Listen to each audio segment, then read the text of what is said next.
is a Yaki texture. It looks fuller, but it's still lightweight. And here is the layered bob on the mannequin head. I love how natural this wig looks. I love the layers. I love the flow of this hair. And I also love that it has so much movement. Myfirstwig specializes in easy to style, quality wigs for beginners. And today I am going to show you how easy it is to style this layered bob.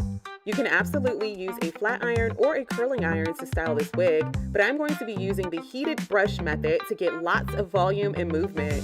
I am going for a lightweight look, so I'm not going to add any product to the hair. Sometimes when you add oils and hair products, it can weigh the hair down and make it look greasy.